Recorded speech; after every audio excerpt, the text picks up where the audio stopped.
기독교 신앙의 핵심은 십자가에 있지 않습니다. 기독교 신앙의 핵심은 십자가를 지는 데 있어요. 우리가 십자가에 대해서 많은 말은 합니다. 십자가에 대해서 많은 주장을 합니다. 그러나 십자가를 지질 않아요. 기독교 신앙의 핵심은 십자가에 지는 데가 있다라는 거예요. 기독교인들이 외형은 있고 모양은 있는데 겉모습은 있는데 열매가 없습니다. 실제가 없어요. 내용이 없어요. 열매가 없다는 얘기입니다. 기독교의 신앙의 핵심은 십자가 있지 않아요. 기독교의 십자가의 핵심은 그 십자가를 내가 지는 데 있습니다. 도대체 십자가를 진다는 것이 도대체 무엇입니까? 힘들어질 것이 눈에 뻔합니다. 손해볼 것이 분명해요. 그것이 확실하게 눈에 오는 것이 분명함에도 불구하고 말씀을 붙잡고 따릅니다.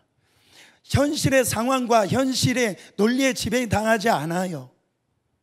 내가 볼 때는 이렇게를 하면 손해볼 것 같고 내가 이렇게 보면 후회할 것 같은데 그 말씀의 지배 안에서 내가 그 말씀에 속한 자로 살아가는 것이 그것이 십자가를 지는 것이라는 겁니다. 우리 모두에게는요 저마다의 십자가가 있습니다. 아버지는 아버지로서의 그 십자가가 있고요, 어머니는 어머니에 대한 십자가가 있습니다. 자녀들도 이야기를 해보면 그들 나름대로의 십자가가 있다고요. 박윤선 목사도 어린이 학교에 담임 목사로서의 여러분들이 알지 못하는 십자가가 있습니다. 그런데 명심하세요. 어떤 십자가라 할지라도 질 수 있는 십자가라고요. 어떤 십자가라도 질 수 없는 십자가가 없어요. 여러분 안에 주어진 그 십자가는 어떤 십자가인지 모르지만, 여러분의 환경이 어떤 환경 속에 있는지 모르지만, 내용이 어떤 내용이 여러분의 삶 가운데 있는지 모르지만 다 질 수 있는 십자가라고요.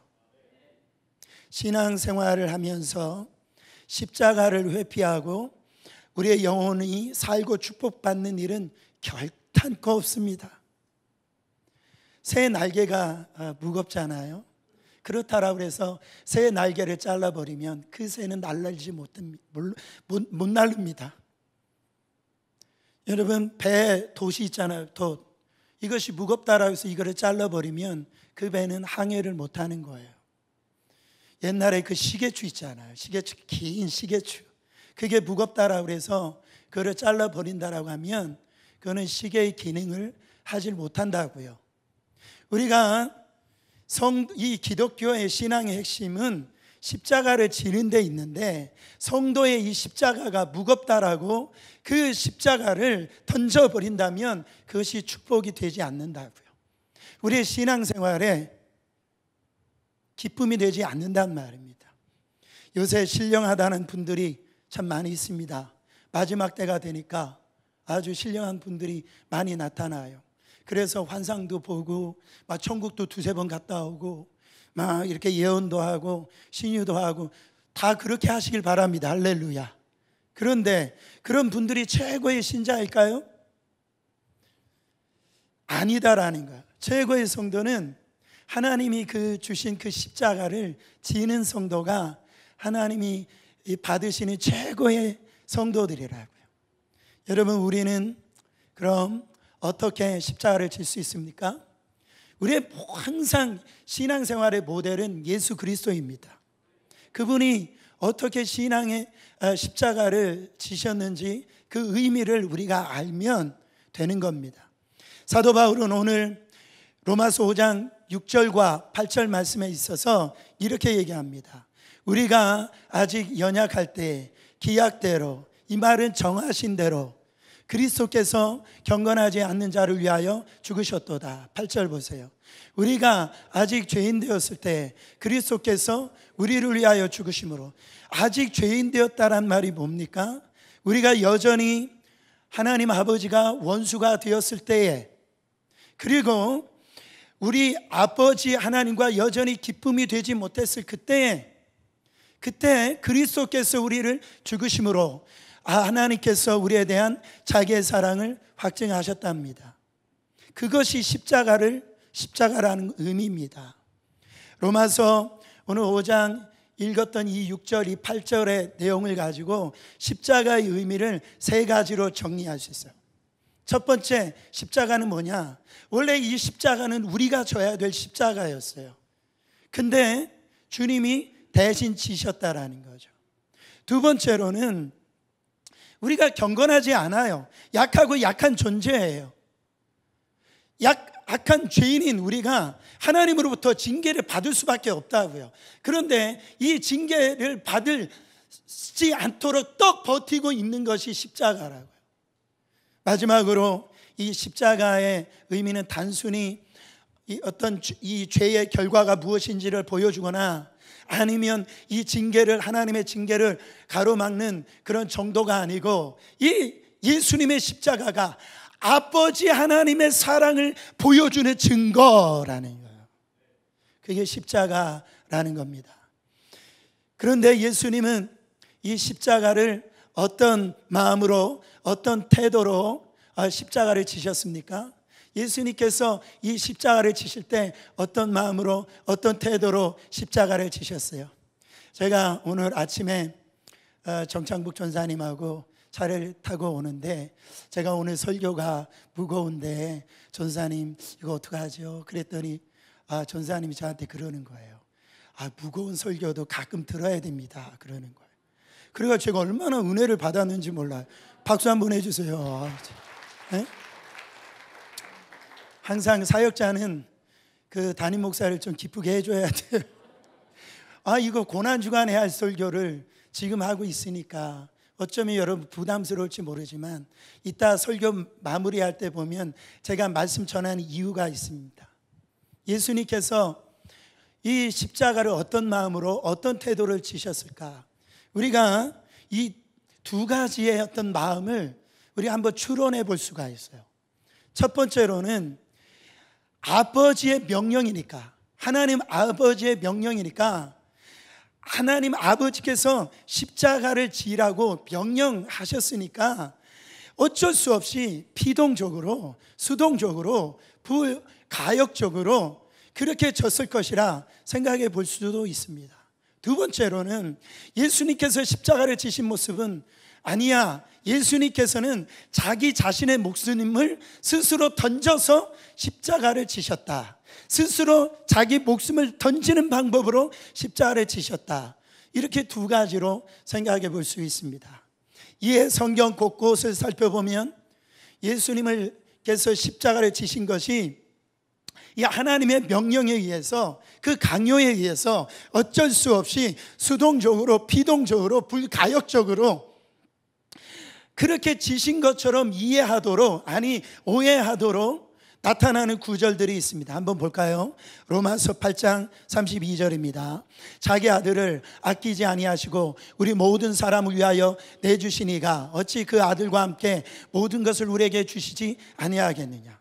자기 아들을 아끼지 아니하고 우리를 모든 사람을 위해서 그 아들에게 물어보지도 않고 내어주셨다라는 거예요. 그런 하나님이라는, 우리 하나님이 어떤 분이라고요? 모든 사람을 위해서 자기 하나밖에 없는 아들을 내어주셨던 하나님이라고요. 여러분, 이 말씀을 토대로 살펴보면 예수님은 어떻게 이 땅에 오셔서 십자가를 지셨습니까? 아버지 하나님께서 내어주셨기 때문에 예수님이 이 땅에 오신 것으로 우리가 해석할 수가 있죠. 요한복음 3장 16절 우리가 너무 잘 알죠. 하나님이 이 세상을 이처럼 사랑하사 독생자를 주신 이유가 뭐예요? 이 세상을 이처럼 사랑해서 그 아들을 주셨다라는 거예요. 예수님께서 이 땅에 오셔야만 이유가 하나님이 이 세상을 사랑하셨기 때문에 예수님이 오셨다라는 거죠. 이런 형식으로 보면 예수님께서 이 땅에 오셔서 십자가를 지셨는데 굉장히 어떻게 보면 수동적이고 피동적이고 어떻게 이 하나님의 강권적인 역사하신 가운데 어쩔 수 없어서 이렇게 떠밀리듯이 이렇게 십자가를 진 것처럼 해석이 될 수 있다는 말입니다. 그래서 어떤 분들은요, 제가 옛날에 성경 공부를 할 때 이런 질문을 받은 경우가 있었어요. 목사님, 우리가 어떻게 하나님을 믿고 하나님께 우리의 전 삶을 바칠 수 있습니까? 그분은 자기 하나밖에 없는 아들조차도 자기 뜻대로, 이 말이 뭐예요? 자기 강제로 물어보지도 않고 내어주신 분인데 그런 분에게 어떻게 우리가 전 삶을 맡길 수 있습니까? 그냥 그분 마음대로 하시면 되지 라고 하는 의심과 의문을 품는 분이 있었어요. 그게 왜 그럽니까? 왜 그런 그 질문을 하게 되는 이유가 뭐예요? 예수님께서 십자가를 지신 것은 바로 지극히 이렇게 수동적으로 비동적으로 어쩔 수 없이 그 십자가를 졌다라고 하는 그런 어떤 생각이 있기 때문에 그런 의문이 생기는 겁니다. 여러분, 만약에 이런 형식으로 예수님께서 십자가를 정말로 비동적으로 수동적으로 아버지 하나님의 강요로 어쩔 수 없이 십자가를 지셨다고 한다면 우리가 한번 두 가지를 살펴볼 수가 있어요. 잘못된 접근이죠. 첫 번째 잘못된 접근은 뭐냐? 예수님께서 과연 우리를 사랑하시는 분이 맞나? 그렇죠? 예수님께서 정말 교회를 사랑하시는 거 맞나? 이런 생각을 할 수가 있죠. 두 번째로 예수님께서 어쩔 수 없이 이 십자가를 지셨다고 한다면, 수동적으로 이렇게 지셨다라고 한다면 이 예수님의 이 십자가 지심의 이 순종이 하나님께서 받으실 만한, 그 기쁘게 받으실 만한 순종이었냐 말이에요. 그런 의심을 할 수가 있죠. 왜 그렇죠? 고린도후서 9장 7절에 보면 사도 바울이 이런 말을 합니다. 각 그 마음에 정한 대로 할 것이요 인색함으로나 억지로 하지 말지니 하나님은 즐겨내는 자를 사랑하시니라. 하나님의 마음은 억지로 하는 걸 원래 싫어하시는 분이에요. 강요에 의해서 하시는 것을 싫어하는 거예요. 하나님은 즐거운 마음으로 드려도 즐겁게 드리고 하나님은 사랑하시는 그 사람을 기뻐하신다라고 했죠. 그러므로 예수님께서 십자가를 지셨는데 어쩔 수 없이 강요에 의해서, 명령에 의해서 그렇게 지셨다라고 한다면 하나님께서 예수님의 순종을 기쁘게 받으시지 않았을 것입니다. 그런데 우리는 성경에, 여러분, 하나님 아버지께서 예수 그리스도의 순종을 기뻐하셨어요? 안 기뻐하셨어요? 기뻐하셨죠. 예수님께서 이 땅에 오실 때에 동방박사들과 이 천군 천사들이 정말로 하늘의 영광을 찬양하고 기뻐했다라고 그랬어요. 예수님께서 이제 공생의 기간을 시작하실 때에 제일 먼저 받으신 게 뭡니까? 세례를 받아요. 침례를 받으셨잖아요. 그때 하늘문이 열리고 하늘에서 음성이 내려오는데 그때 하늘에서 어떤 하나님 아버지의 음성이 들렸습니까? 이는 내 사랑하는 아들이요 내 기뻐하는 자다. 그러니까요, 예수님의 순종은 하나님 아버지께서 기뻐 받으시는 순종이었다라는 것을 알 수가 있습니다. 그러니까 이거는 억지로 드리는, 인색함으로 드리는 것이 아니었음을 알 수가 있어요. 자, 그러면 정반대로 생각해 볼 수가 있어요. 그럼 예수님이 자기 목숨을 스스로 던져버리셨는가? 자기의 생명을 그냥 스스로 포기하셨냐 말이죠. 그렇게 해석할 수 있는 그것도 충분한 해석이 성경에 있습니다. 자, 한번 보세요. 요한복음 10장 11절 보세요. 나는 선한 목자다. 선한 목자는 양들을 위하여 뭐를 버리거니와 목숨을 버리고. 예수님은 선한 목자라 지금 양들을 위해서 목숨을 내어 버리셨다라는 거예요. 요한복음 10장 15절입니다. 아버지께서 나를 아시고 내가 아버지를 아는 것 같으니 나는 양들을 위하여 목숨을 버리노라. 양들을 위하여 무엇을 버린다라고요? 목숨을 버리노라 그러셨어요. 17절, 내가 내 목숨을 버리는 것은 내가 다시 그것을 얻기 위함이니 이로 말미암아 아버지께서 나를 사랑하시니라. 예수님이 지금 양들을 위해 스스로 목숨을 버리는 거라고 지금 말씀하고 있잖아요. 18절, 이를 내게서 빼앗는 자가 있는 것이 아니라 내가 스스로 버리노라. 내가 이 십자가를 지고 지금 십자가를 이렇게 따르는 것은 내 스스로 지금 내 목숨과 내 생명을 버린다라고, 이거를 어느 누구도 빼앗을 수 없다라고 지금 말씀하고 있습니다. 여기에서 18절에 이르리라는 말은 내게서 목숨을 빼앗을지라도, 이런 말입니다. 여러분, 내 목숨을 내게서 빼앗을 수 있는 자는 아무도 없다라는 거예요. 다만 내 목숨은 예수님 스스로가 버리셨다라고 지금 말씀하고 있는 거예요. 자, 이와 같은 구절을 계속해서 묵상해 보면, 예수님께서 십자가에서 달려 돌아가셨는데 자기 스스로 자기 목숨을 내어 던진 것처럼 우리가 해석할 수가 있습니다. 여기에서 제가 중요한 질문을 여러분에게 드리겠습니다. 아마 여러분들 제 얼굴을 쳐다보면서 좋은 말 할 때 질문하지 말아라, 그렇게 얘기하시는 분들이 있을 거예요. 왜 지난주부터 이렇게 질문을 하느냐, 그렇게 하실지 모르지만 질문을 하겠습니다. 자, 선택하셔야 돼요. 자, 여러분들은 어떻게 생각하세요? 예수님은 어떤 마음으로 십자가에 지신 것 같아요? 1번, 하나님 말씀 때문에 어쩔 수 없이 정말 비동적으로 수동적으로 십자가를 지셨다. 2번, 예수님께서 스스로 자기 목숨을 던지셨다. 그러니까 이 질문은 예수님께서 죽임을 당하신 거예요? 아니면은 예수님께서 죽음을 선택하신 거예요? 1번이에요? 2번이에요? 예? 뭐예요? 1번이에요? 2번이에요? 제가 그러실 줄 알았어요. 이거는 선택의 문제가 될 수가 없습니다. 예수님의 십자가의 죽음은 하나님 아버지의 명령이었고 말씀이었어요. 그런데 예수님은 하나님의 명령이지만 어쩔 수 없이 비동적으로 불가역적으로 이 십자가를 지신 것이 아니라 기쁨 가운데 자발적으로 순종하셨다라고요. 그러니까 예수님의 십자가의 순종은 자발적 순종이라는 거예요. 자발적 순종. 여러분, 이 땅의 순종이면 순종이지 무슨 자발적 순종이 있느냐? 자발적 순종은 이 세상과 어울리지 않습니다. 이 자발적 순종이 딱 맞는 분은 예수 그리스도시라고요. 예. 그래서 예수님께서 십자가에 돌아가신 그날을 우리가 성금요일이라고 하는데 그 영어로 뭐라고 합니까? 굿 프라이데이라고 그러죠. 굿 프라이데이.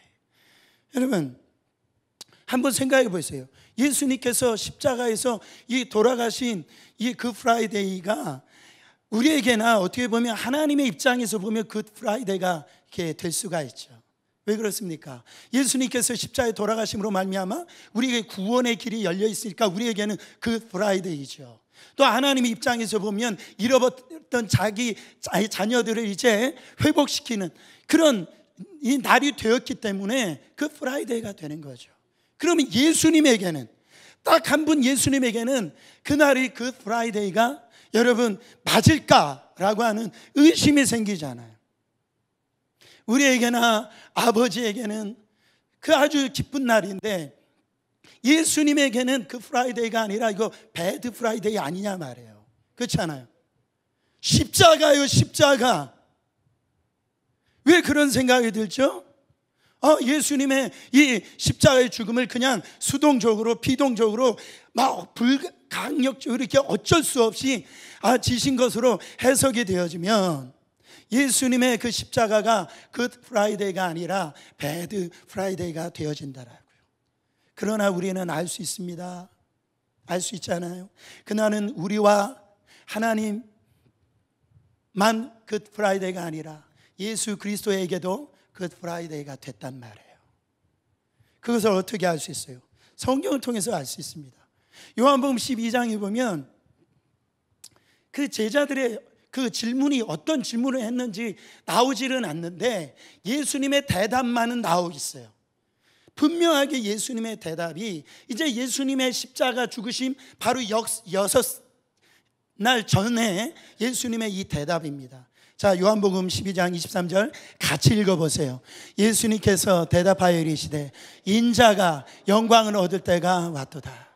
자, 십자가 죽으심 6일 앞을 두고 있습니다. 근데 예수님께서 뭐를 얻을 때가 왔다고요? 영광을 얻을 때가 왔다라고 얘기합니다. 그러니까 예수님의 십자가의 죽으심이 자발적인 순종이었다라는 걸 알 수가 있어요. 영광을 얻을 때가. 자, 그럼 우리 자신을 좀 한번 살펴보기를 원합니다. 여러분들은 하나님의 말씀에 대해서 어떻게 순종하고 있습니까? 어떤 마음으로 반응하고 계시냐 말이에요. 어떻게 지금까지 주의 말씀에 순종하면서 신앙생활하고 있습니까? 혹 이렇게 신앙생활하고 있지는 않습니까? 혹 이런 마음으로 주님을 쫓아가고 있지 않습니까? 억지로 안 하면 안 될 것 같아서 주님을 따라가고 있지 않습니까? 십자가를 지고 있지는 않습니까? 정말 지금 주일 예배를 드리는데 안 드리면 안 될 것 같아서, 뭔가 큰일 날 것 같아서 오늘 예배 드리는 분들은 없습니까? 아니 참 헌금 드리는 데 있어서 사실은 아까운데 이건 뭐 안 드리면 좀 안 될 것 같아가지고 억지로 뭐 드리려고 하지는 않습니까? 여러분, 우리 하나님 아버지께서 십자가를 지는 저와 여러분이 이 말씀에 순종하고 말씀의 지배를 당하고 말씀을 따를 때 억지로 십자가를 지는 것을 기뻐하지 않으세요. 구주 예수님의 모습처럼 우리 모습이 그렇게 되기를 하나님 아버지는 기뻐하신다고요. 성경 말씀에 예수님의 십자가를 대신 진 사람이 나오죠. 인물이. 이제 예수님께서 채찍에 맞으시고 이제 골고다 언덕길을 가는데 수많은 채찍과 거기에 많은 피를 흘리셔서 도저히 이제 한 발자국도 걷지 못해서 이제 그 골고다 언덕 위에서 죽으시기 전에 이제 십자가 지고 가다가 너무 무겁고 때리고 그러니까 여기서 죽겠다 싶어가지고 로마 군병이 구레네 사람 그 시몬이라고 하는 자에게 그 십자가를 지게 만듭니다. 이 구레네 시몬은 그냥 예루살렘에 예배 드리러 왔다가 그 구경하다가 이 구레네 시몬의 말 좀 우리가 생상을 해보면 재수없게 그렇게 거기 사람들 많이 있는데 자기가 그 십자가를 지게 된 거예요. 그렇지 않습니까? 근데 우리가 나중에 성경을 읽어보면요, 이 구레네 시몬이 이 십자가를 지을 때 사실 억지로 이 씌워준 십자가였지만은 그 구레네 시몬 자녀들이요 다 예수 믿고 하나님 앞에 축복받는 자녀들이 됐어요. 얼마나 축복받는 가물이 됐는지 몰라요. 구레네 시몬은 처음에 이 십자가를 지을 때 자기는 재수가 없다, 참 자기는 이것을 져야 될 이유를 못 찾고 그냥 그걸 가지고 정말 아픔을 갖고 십자가 졌는지 모르지만 나중에 십자가를 지다 보니까 그 거룩하신 예수님이 보이십니다. 하나님께서 정말로 이 십자가를 지는 데 있어서 자기가 동참한 것에 대해서 감사를 하더란 말이에요. 여러분, 예수님이 가장 힘들 때, 지금 이 골고다 언덕까지는 이 가파른 언덕인데요, 거기를 가장 예수님이 힘들게 지고 가야 될 이 십자가를 지금 구레네 시몬이 그 십자가를 져줬단 말이죠. 여러분, 이 구레네 시몬이 예수님을 대신하여 십자가 진 것입니다. 그것을 여러분 동참하고 있는 거예요. 가장 힘들 때 고통 분담이라는 얘기가 있습니다. 다른 사람의 고통을 나누어 진다라는 의미예요. 구레네 시몬은 주님의 고난을 지금 분담하는 그런 축복을 받습니다. 골로새서 1장 24절에 사도 바울은 이 모습을 이렇게 고백을 해요. 나는 이제 너희를 위하여 받는 괴로움을 기뻐하고 그리스도의 남은 고난을 그의 몸된 교회를 위하여 내 육체에 채우노라. 이게 십자가를 지는 거라고요. 나는 지금 구원을 받았는데, 나는 하나님을 믿었는데 이제 믿지 않는 하나님의 복음을 알지 못하는 너희를 위하여 내가 지금 괴로움을 당하는 거, 십자가를 지는 것을 기뻐하고 그리스도의 남은 이 고난, 앞으로 얼마나 이 십자가를 져야 될지 모르지만, 내 앞에 얼마나 많은 더 큰 고난이 있는지 모르지만 주님께서 친히 세워주신 이 교회를 위하여 내 육체에 채운다, 그 고난을 채운다 말이에요.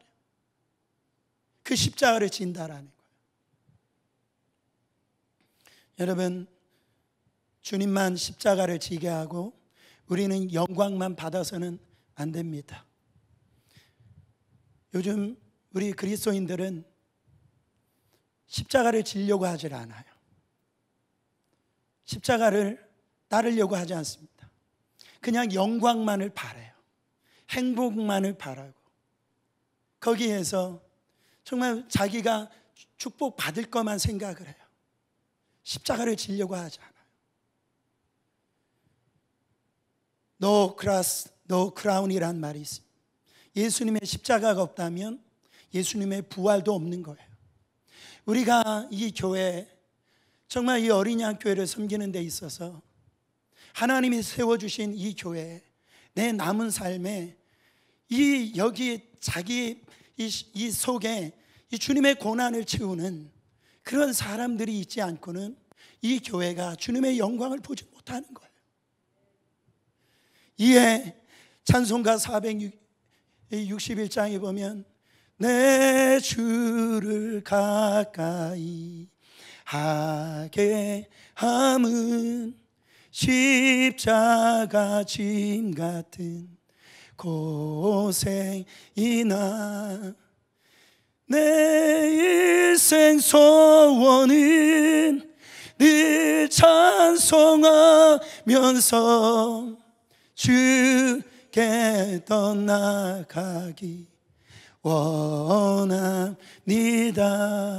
그것을 하나님이 받으신다고요. 이에 우리는 예수님처럼 그렇게 자발적 순종으로 십자가를 지심으로 하나님 앞에 지금 나아가고 있습니까? 힘드시죠? 특별히 이게 힘들 때가 언제입니까? 이런 거예요. 저 인간을 보면은 내가 왜 저 인간을 위해서 내가 죽어야 되냐 말이에요. 그렇게 생각하면 힘들어요. 제가 이쪽을 보고 얘기하니까 또 상처받을까? 이쪽도 마찬가지입니다. 말씀에 의해서 내가 저 사람을 사랑해야 되는데 용서를 해야 되는데 내가 저 인간은 참 힘들 것 같아. 왜 그렇죠? 저 사람은 지금 나의 선한 사랑을 받을 자격이 못 된다 이 말이죠. 그 사람은 그대로요. 그대로 악하고 지금 그대로 나에게 정말로 안 좋게 하고 있는데 내가 왜 십자가를 내가 왜 져요? 내가 왜 십자가를 지고 내가 왜 죽어요?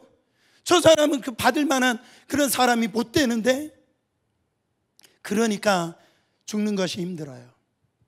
그럴 때 여러분, 우리는 예수 그리스도를 바라봐야 됩니다. 그리고 나 자신을 바라봐야 돼요. 예수님은 언제 나를 십자가에서 돌아가셨다고요? 우리가 너무 잘 아는 말씀이잖아요. 로마서 아까 읽었던 5장 6절, 우리가 아직 연약할 때, 이 연약한 때라는 말은 수준이 떨어질 때 그런 말이에요. 하나님이 볼 때, 우리가 하나님 앞에 볼 때 연약한 자들, 수준이 안 되는 거예요. 너무 어리고 떨어져서 수준이, 내가 선을 베풀어도 이 사람은 보답할 길이 없어요. 예수님께서 십자가에서 여러분들을 위해서 죽으셨다라는 여러분 볼 때 보답을 바라보고 십자가를 지신 게 아니라니까. 그때에 예수님께서 십자가를 지셨다. 8절에 뭐라고 얘기합니까? 우리가 아직 죄인 되었을 때 내게 예쁜 구석이 하나가 없어요. 내게 칭찬할 만하고 사랑할 만한 어느 한 구석도 보이지 않아요. 아직도 하나님과 원수되어 있어요. 또 하나님을 구주로 영접하려고 하지도 않아요. 아직 우리가 죄인 되었을 때에, 그때에, 바로 그때 예수님이 우리를 사랑해 주셨다라는 겁니다. 여러분, 이것을 묵상하면 한 인간이 여기 있습니다. 여러분의 생각하는 한 인간이 있다라고 그래요. 그 인간을 자기가 평가하지 않아요. 그 인간을 선함과 악함을 자기가 측정하지 않아요. 그거를 내가 결정하지 않는다라는 겁니다. 내가 사랑할 것인지, 내가 용서할 것인지, 내가 말씀 앞에서 순종할 것인지 내가 결정하지 않는다고요. 그저 하나님 앞에 순종해요. 그게 십자가를 지는 거예요. 그러면 여기에 새로운 의문이 하나가 생깁니다. 왜 예수님은 그렇게 수준이 안 되고 그렇게 형편없는 우리를 왜 사랑하실까요? 왜 사랑하실까요? 여러분, 안 궁금하세요? 제가 다음 주 알려드릴까요? 혹시 이런 수준밖에 안 되는 우리를 사랑하신 까닭은, 야, 너희들 봤지?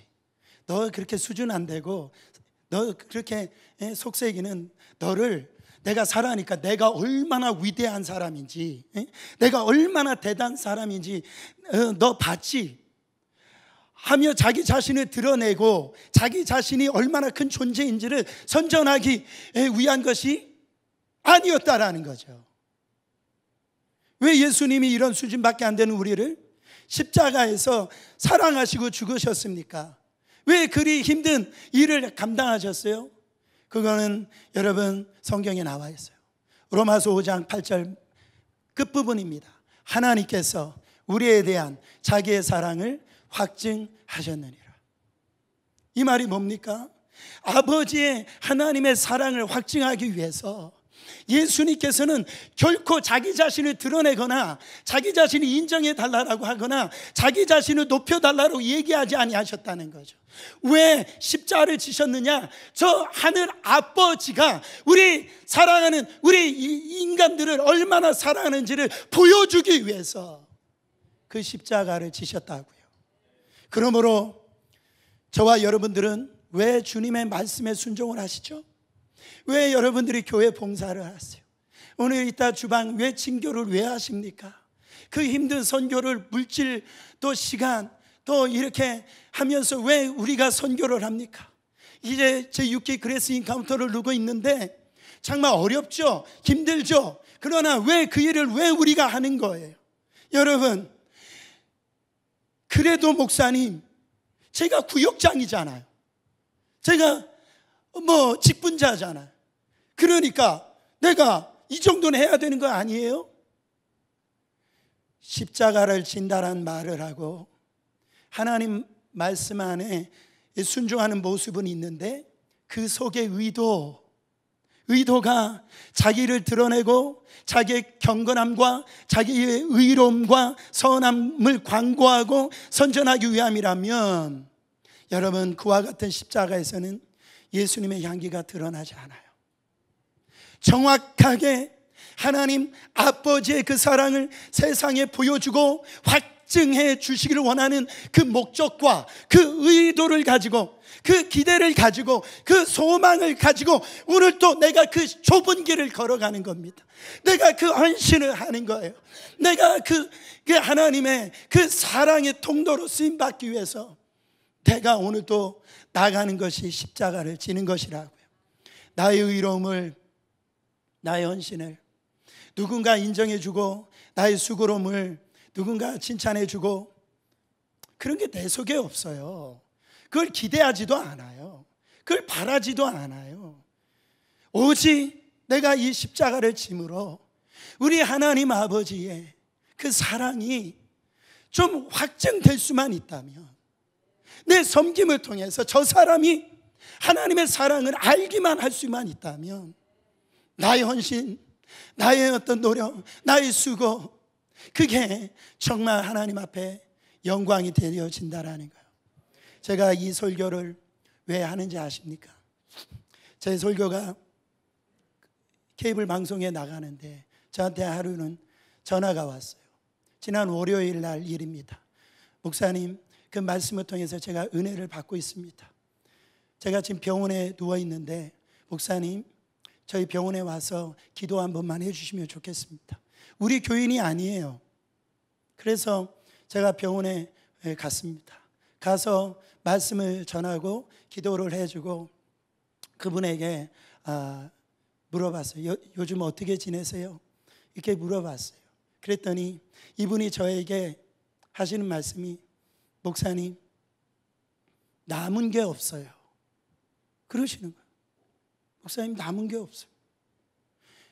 이제 본인이 고백합니다. 이제 호흡이 이제 끊어질 날이 얼마 안 남았다라는, 사형 선고를 받았다라는. 근데 주님 앞에 이제 가서 이제 주님을 만나야 되는데 자기가 남은 게 없다라는 거예요. 하나님 앞에 보여줄 게 없다라는 거예요.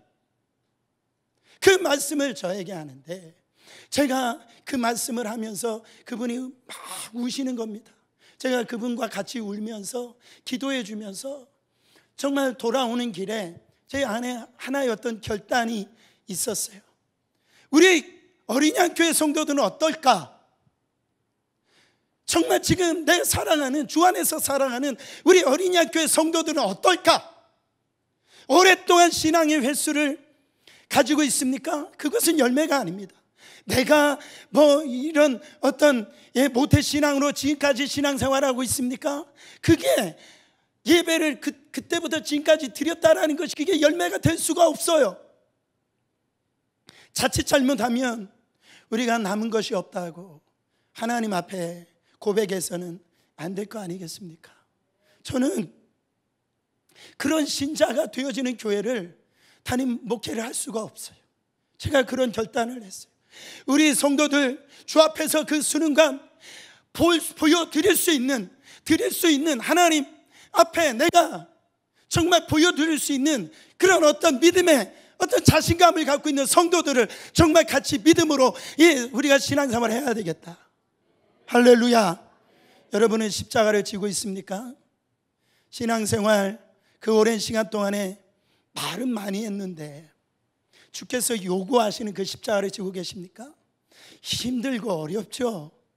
그 힘들고 어려운 십자가를 지으면서 속으로는 내가 이런 사람이야, 내가 좀 나를 좀 알아봐줘야지, 나를 왜 칭찬하지 아니하나, 어떤 마음으로 여러분 십자가를 지고 계십니까?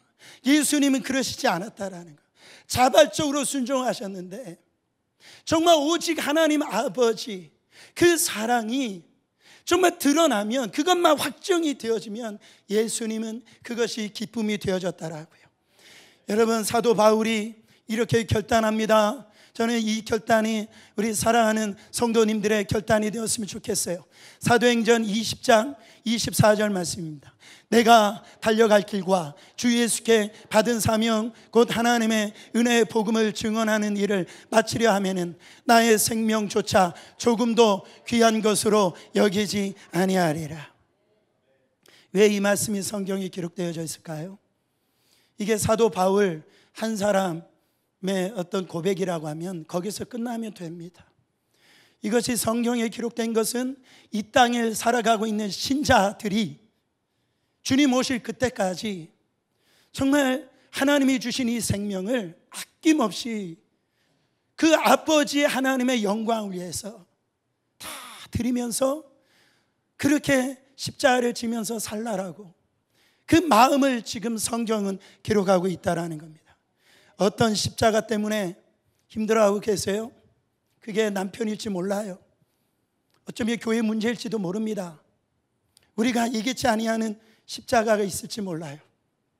서두에 말씀드렸던 것처럼 질 수 없는 십자가를 주님이 주시지 않았어요.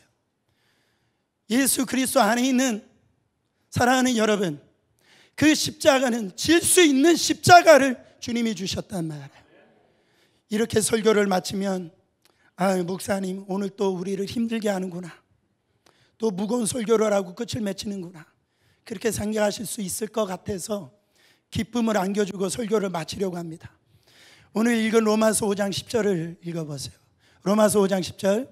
우리가 원수 되었을 때 그의 아들의 죽으심으로 말미암아 하나님과 화목하게 되었은즉 화목하게 된 자로서 더욱 그의 살아나심으로 말미암아 구원을 받을 것이니라.